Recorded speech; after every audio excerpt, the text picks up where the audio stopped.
What's going on, YouTube? We are back in my shop doing a review on a Yes Welder TIG welding machine. First thing we're gonna do is unbox this guy and see what it comes with. So what we have here is their entry-level TIG welder. This is a TIG 205DS. So what I'm gonna do is grab a table and we'll start pulling all the parts out of this box.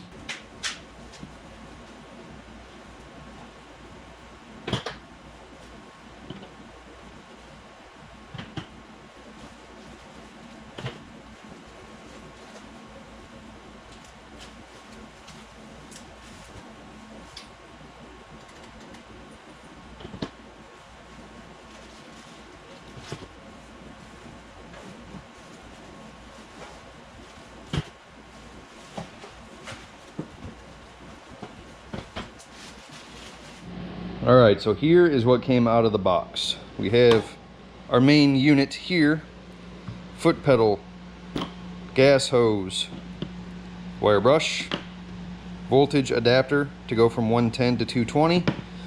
This is our electrode clamp if we're doing arc welding, work clamp or ground clamp, TIG torch, and a few TIG torch pieces, some back caps, some collets, stuff like that.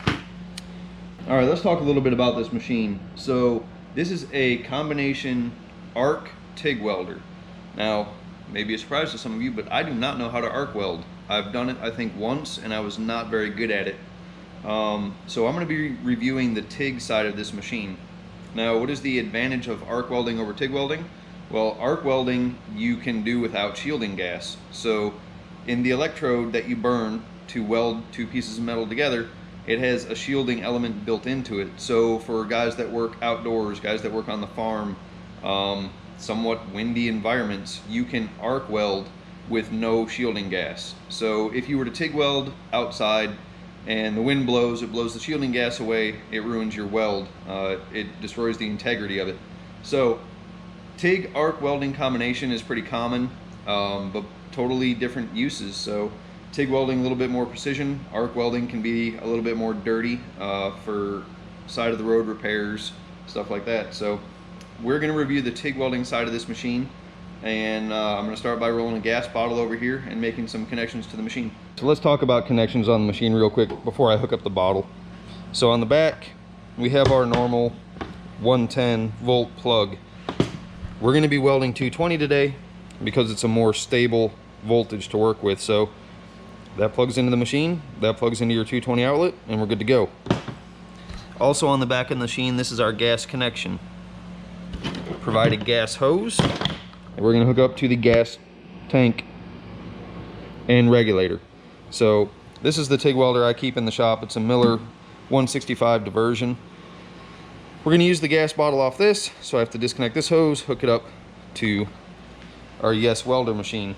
Now on the front of the machine, we have some connections up here. So you'll notice that the two on the outside are the same type of connection. We have a negative and a positive. Now depending on if you're TIG welding or arc welding is going to depend on where you hook everything up front. We'll go over that a little bit more in a minute. Behind our clear cover, we have our amp readout, overtemp warning alarm. This is our arc TIG switch and our amperage dial. So we'll get this thing powered up, make some connections, and we'll go over how we're going to hook up the front for TIG welding.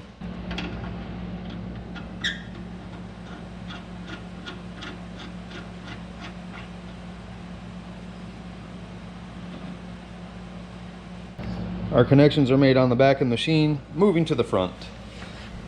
So this is a DC TIG welder, and what that means is it will weld mild steel, stainless, ferrous metals. It will not do aluminum. So what we are going to do is weld in DC negative. So basically what that means is our ground clamp is going to go on the positive side. Our work is going to go on this side. So let's make a few connections up front. I'll show you how these twist in and how you're going to hook up your TIG torch. Alright, here's the TIG torch that's included in the kit. This is a number 17 style torch and also has a hand control on it here. So this is on off. You don't have any kind of amperage control with this. Now, while reading the instructions, it says this is a scratch start machine, which basically means you have to touch your electrode to the work surface turn it on, and when you pull the electrode away from the surface, that's when the arc starts. To stop the arc, you push the button again. We're going to try that out because it also says in here that it's a high frequency start. Now it does come with a foot pedal, which I'm going to use because it's included, so why not? This type of start is really convenient when you're working in hard to reach places like doing roll cages under a dash and you don't have a good place to put a foot pedal. This is really convenient. So on the other end we have our electrical and gas connection, and this would be our switch connection. So whether you're using this switch here or the foot pedal is going to determine what you connect here. Next on the list is our work clamp or ground clamp. So this guy will connect right to the table. Now, because we're welding in DC negative, this is actually our positive lead. So on the front of the machine, you can see it says positive. Let's take this guy, twist it into place, and that's going to be our connections on the front. So we have our negative and gas lead for our torch, our foot switch, and our positive ground lead. After a little bit more research, I have come to find out that this is a scratch start machine. Now there are some disadvantages to this, which are electrode or tungsten contamination. Now when I first started welding, the first shop I was in, this is the kind of welder I used. So they do work, but you're going to be cleaning your tungsten more often. The big advantage to this is it's a lot less expensive. This machine on their website right now, $279. So if you're looking for something to throw in the truck to take with you that you can arc weld and TIG weld with, this is a definite go-to. The price is just right. So let's go ahead and set up the torch. So this is what our torch kit comes with. We have a long and a short back cap, a 6, 5, and 4 gas nozzle, and we have 3 different collets as well. We have an 1/8, 3/32, and 1/16. So it gives you the option to use a bunch of different tungstens. This does not come with any tungsten, so I'm going to go grab one real quick and then we'll assemble the torch.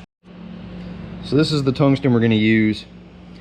1/8 inch red tungsten, because I'm just going to play around with some mild steel. So we'll get our matching collet, and we'll go with the number 6 gas nozzle in our long back cap.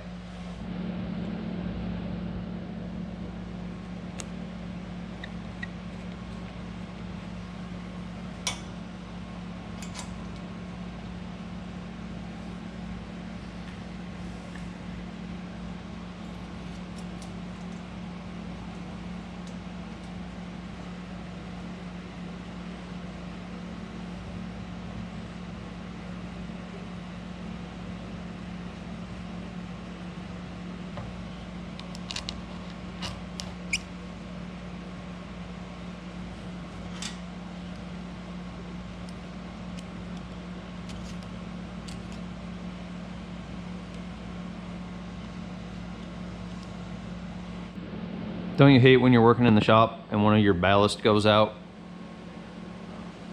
Guess I'll be fixing that later. But anyway,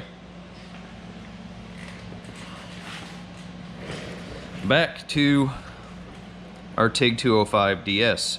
Let's turn on the power. All right. So on the front of our machine, you can see our power indicator. Like I said, this is our TIG or arc switch, and this is our amperage switch, which I have found to be really sensitive, but it goes up to 210 amps, which is a lot. So I'm not sure how the duty cycle will be at 210 amps, but we're gonna stick around, probably 75-ish. Like I said, it's really sensitive.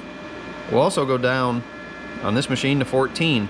So if you're doing sheet metal work, this is really nice. A nice low amperage setting. So we'll go back around 75, about right there. So what I have over here is just a couple pieces of scrap roll cage tubing.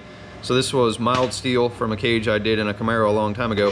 So what I'm gonna try to do is just work with the scratch start a little bit on the top of this tube, and then we'll weld the two together. So I'm gonna throw my helmet on, set up the GoPro, and we'll see how this thing works.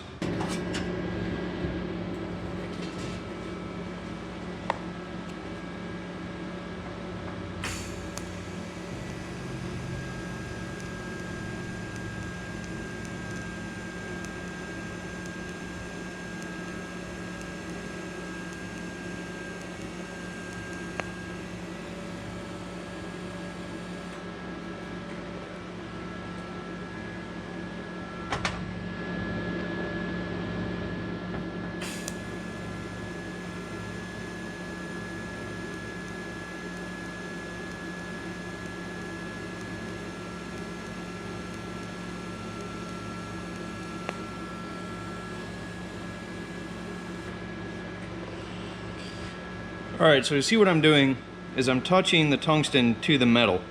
Then I press the pedal, pull away from the base material a little bit, and that'll start my arc. We'll do one more.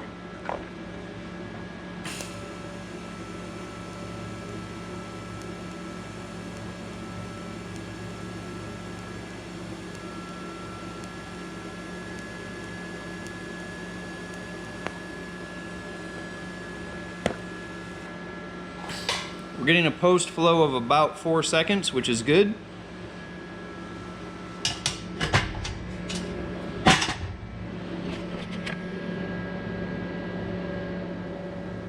I will say this for this machine, as far as the scratch start machine goes, it's really clean. So I'm touching the base metal, and when I pull away, it's a nice, crisp, clean start of the arc, which some of the older machines I've used, you don't get a nice steady arc when you first pull away. It kind of jumps around, but this is working really well. So I'm gonna set up these 2 pieces of tubing, I'm gonna turn up the amperage, and we're gonna weld them together real quick. I love it when my GoPro decides not to record, but here's what just happened, and then we'll do some more welding. So I welded these 2 pieces of tubing together, and about halfway through I noticed that if I had the tungsten close enough to the base metal, I didn't have to scratch start the machine, which is really nice. Now, in the instructions it says you have to be touching your base metal in order for the arc to start, which maybe you don't have to. So I had a couple of contradicting things in the last Yes Welder review that I did for their plasma cutter. But if this actually works and you don't have to scratch start, that's a good thing. So I'm gonna find another piece of tubing and we'll weld some more stuff together.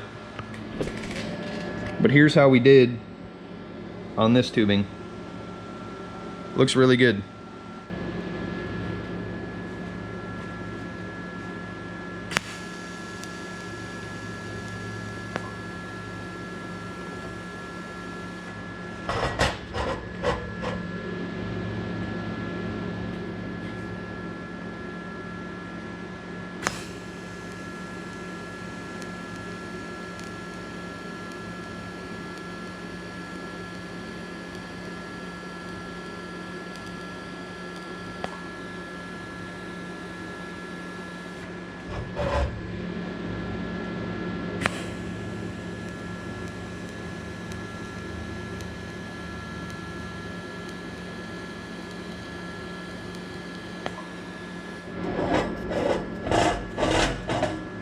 Alright, for that weld I turned the amperage down to about 90, and I did not scratch start at all. So I just held the tungsten close to the base metal, and it has enough of a high frequency start to make the connection and actually weld really well. So I'm gonna clean up my mess a little bit, and then we will review everything on this machine and send you guys on your way. Alright, let's go over the TIG 205DS from Yes Welder. Back in my comfy chair. So, what is it good for? Well, obviously it's good for TIG welding. For guys that want to start out learning how to TIG weld, I think that this would be an excellent machine, mainly because the price point. So you don't have to go spend $1,000, $1,500 or more dollars on a TIG welder. If you're just starting out, you want to do little projects around the house, working on your hot rod, somewhere where you need the precision of a TIG welder, this is definitely a good start. The fact that I didn't have to scratch start it every time that I used it is great, because your tungsten will stay clean. And this thing comes with enough stuff to really get you going. Now, one disadvantage to this machine is you do not have foot pedal control for amperage. So you can't start off at a lower amperage, ramp it in. When you set the amperage on the machine, that's what you're welding at. Not necessarily a bad thing if you're welding the same thickness tubing or sheet metal and you know where your amperage needs to be set. But what you're going to need to do is have a couple scrap pieces, find the amperage that you need, and then start welding. As far as the arc welding characteristics of this machine, I can't really review that, but if the arc welding part works as good as the TIG welding part, I would definitely recommend this. It would be great for field mechanics, guys that need to work in dirty environments. The arc welding part of this machine would work really well. So big thumbs up to Yes Welder. I want to thank them again for giving me the chance to review this machine. The plasma cutter that they sent me works flawlessly. I use it up at RPM Motorsports almost on a weekly basis, and it's something we haven't had around the shop and something that we needed, so that works really well. You can find a link to that video in the description below, and I'll also tag it at the end of this video. So guys, I want to thank you again for watching. Check out Yes Welder, check out their Instagram, check out their website. Really reasonably priced equipment and really high quality equipment. Everything that I've used from them so far has been top notch. I want to thank you guys for watching. Don't forget to check me out on Instagram. I post about the reviews I'm doing and some of the other stuff I'm doing around the shop. Thank you very much for watching. We'll see you next time.